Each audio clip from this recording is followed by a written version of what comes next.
Here. Bentley Avenue.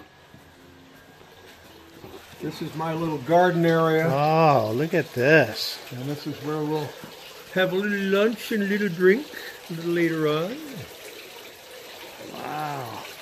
But I do love this. We've been... Oh, yeah. I came out here to California from Detroit, Michigan in 1967. I came on a Monday, found the house, bought it on Tuesday, went back on Wednesday to get the stuff, and my wife, and away we went. Oh, so you've been here since 67? You've been here? Yeah. Since 1967. Wow. Didn't look like this when we moved in. Yeah, no, I'm sure, yeah. But it's kind of a fun thing. We do enjoy it. That's a cool tree there. Look at that. That tree Wow. was like 15 feet high when I moved in. I mean, unbelievable, huh? Did you carve the face there? My brother did that for me. I don't think I liked it at the time, but now everybody says that's kind of cool. Yeah, it is cool. But, Wow. You know, everybody has a crazy brother. He's mine and I'm his. Yeah. So, this is the front garage. Wow. Let me open this up, give you some light. There you go.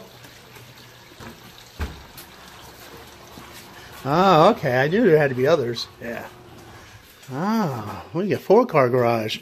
Well, actually, you could probably put 6 cars if these weren't here, huh? Yeah, this is Rusty 2. Rusty 2. And this was my wife's Bentley. Yeah. And I got that for her when it was new. We went with a friend of mine was in from Australia, and I traded a blower Bentley for it, believe it or not. Oh, really? But it was for my wife. I go, what the hell? Yeah. So we went to Chicago, got it from the dealer, and drove it out of the showroom floor and drove it back to California. So it was kind of fun. Anyway, got a funny story. I think it's funny. When I first finished all these doors, which you guys will get to sign, this is for the car people. I had just finished it, and I was sitting here, and I was looking back there and saying, wow, I finished the damn things. This is a long time ago. And I felt a presence. And I looked over to the left, and here's this little guy standing there with a skip hat in the door with a checkered shirt. And I looked at him and said, aren't you Jackie Stewart? And he said, hi, Lottie, I am. I said, what the hell are you doing here? He said, well, a mate of mine told me, Dennis Andler, that if I was in the neighborhood, I should stop by and say hello and have a drink. Well, we had a drink, and I had him sign the wall, and he was the first one to ever do it. And at the time, he was World Formula One champion. And he just happened to be in the neighborhood. I about had a heart attack. But a lot of distinguished people and a lot of just good car people and guys and gals have signed my walls. And and they always date it. I mean, Sergio Franchi and his wife, and you go on and on and on and on. People from all over the world. Wow, and it's really interesting. Dick Barber, he won Le Mans 3 times in a row right here. And he was in number 6, and he won it in 78, 79, and 80. And I was going to go with him in 86, I think it was. And the Porsche team said, Dick, you're getting a little big. You're like over 300 and some odd pounds. And you got to lose weight. And he said, I don't want to lose weight. They said, if you lose weight, you can drive the car. If you don't lose weight, we're going to take your car away. There's a man that won Le Mans 3 times. They took his car away. Said, the hell with him. I like my food better. Wow. That was interesting. The big paintings are by Charles Villiers, these 2 great big things. These are a couple of his kind of seminal paintings, the big ones. And he is Charles Churchill Villiers. Villiers, as in, if you go to Wolfgang Puck restaurants, those are Villiers paintings. And this is here, Reconciliation. He did that one. And Churchill, his middle name is for his godfather, Winston. Jeez. And his father, Amherst Villiers, is the ones that did the blower Bentleys for Le Mans, 28, 29, 30, 24. So he's a pretty interesting guy. Wow. And a good friend. He's over in England in another few weeks, and we may have some surprises. This is, of course, is the Black Prince. Right. It's kind of dwarfs compared to the others, huh? Yeah, it is. Everybody says, what the hell? You made it so small. I said, well, I ran out of Viagra. A lot of fun. And my wife was the car person that got me into cars. Really? Yep, absolutely. Our first date was a blind date, and I took her. I used to be a little bit of a singer, and we went down to the Sinclair River, Detroit River, and I was entertained. Had a good time.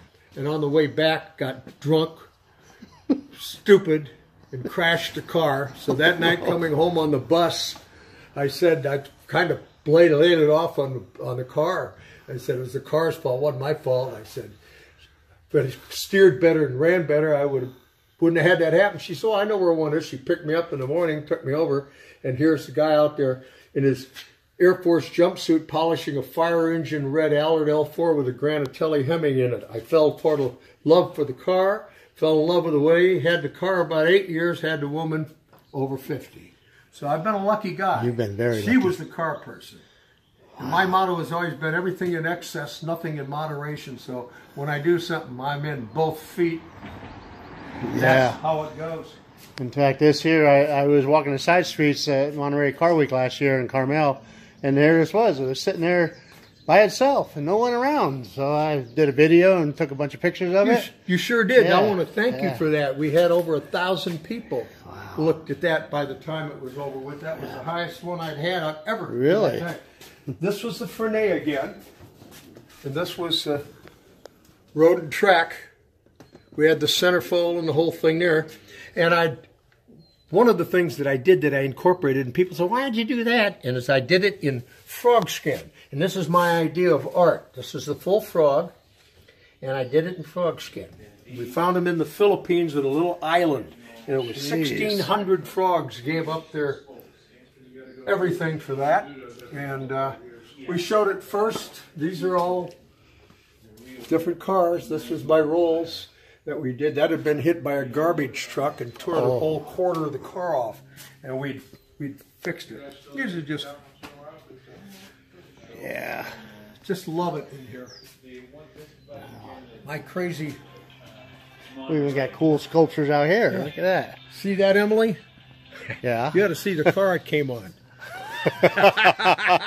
Yeah, that was from the dealership in Westlake here, and really, that was kind of cool. That's the Gilmore car. That's been out here, and the two pictures are copies of the original Michelin building in London. And they did that in London. They made just a few copies, and I was able to get a couple.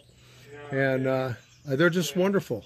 They're lovely tiles. Yeah, very lovely. This, I found at a garage sale, believe it, 40 years ago, and the guy was an archaeologist in Brentwood, and he had brought it back in, I think, about 47 from Mexico. It was from the Valley of Teniyeca, Mexico City, or the Temple of Teniyeca, and that was it. And that's Cozicuatl, and it absolutely goes all the way through the wall. It plugged in. It's really an interesting piece, and it's absolutely legal, I might add, and I have all the paperwork for it. Jeez. That is really kind of a neat thing. Now you're going to go around and see make sure I'm not kidding you. There it is. Wow. Oh, yeah. And I took a picture of the old a farm tractor boy. over the weekend. Pete said you probably have one. Yep. Yeah. Pete brought it back for me. Right. It's one of those things I had to have, and what the hell am I doing with it? Nothing. Yeah. So if anybody needs it, they need to call me. It's the first year, it's 1935, it's the first year that they put rubber tires on tractors, on farmhauls. Jeez. And they had brand new tires on it and said, how can I do better than that? Because you don't want to have to buy those things. Yeah. And it's been sitting in a museum for 30 years or so. And this is just how you got it. Yeah, this is just how I got it. McCormick Deering, year 35. It's an F12 farmhall.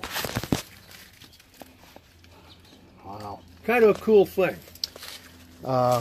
It well, ran. Oh, yeah. Runs and did all that. But somebody scouted with the starting handle at the auction. So there it sits. Well, a fellow that follows me named Jason Rurland, he saw a picture I got of the red one at the Long Beach show, and that was his uncle.